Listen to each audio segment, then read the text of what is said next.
अशोक खरातचा नवा कारनामा उघड. एकाच व्यक्तीच्या नावे 32 बनावट खाती उघडून 57 लाखांची अफरातफर. आणखीन एक गुन्हा दाखल.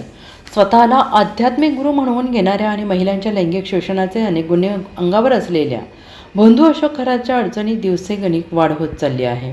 आता सिन्नर येथील जगदंबा ग्रामीण बिगर शेती पतसंस्थेत तक्रारदाराच्या नावावर 32 बनावट खाते उघडून तब्बल 57,90,979 रुपयांचा अपहार केल्याप्रकरणी अशोक खरात आणि पतसंस्था व्यवस्थापनावर नवा गुन्हा दाखल करण्यात आलेला आहे.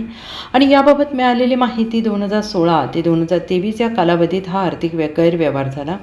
या तक्रारदाराच्या संमतीशिवाय त्याच्या नावाचा वापर करून पतसंस्थेत चक्क 32 बनावट खाते उघडण्यात आली. या खात्यांच्या माध्यमातून 57 लाखांहून अधिक रुपयांची अफरातफर करण्यात आल्याचं उघड झालंय. या प्रकरणी सिन्नर पोलिसांनी अशोक खरातसह पतसंस्थेच्या व्यवस्थापनावर फसवणुकीचा गुन्हा दाखल केला आहे.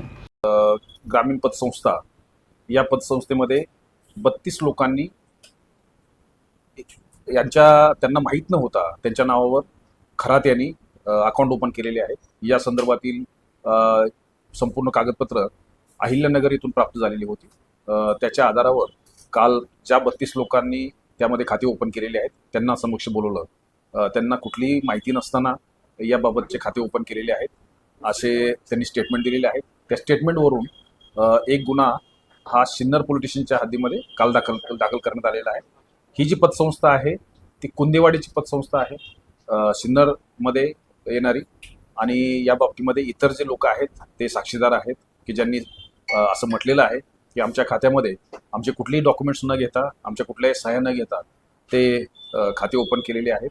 आणि त्याच्यामध्ये काही ट्रान्झॅक्शनसुद्धा झालेले आहेत. तपासामध्ये किती ट्रान्झॅक्शन झालेले आहेत, प्रत्येकाचं खातं कधी ओपन झालेलं आहे, त्या संदर्भातले मेसेजेस कुठं जात होते, या बाबतीमध्ये संपूर्ण चौकशी ही तपासामध्ये केली जाणार. Bureau report, SPN Marathi, Nashik.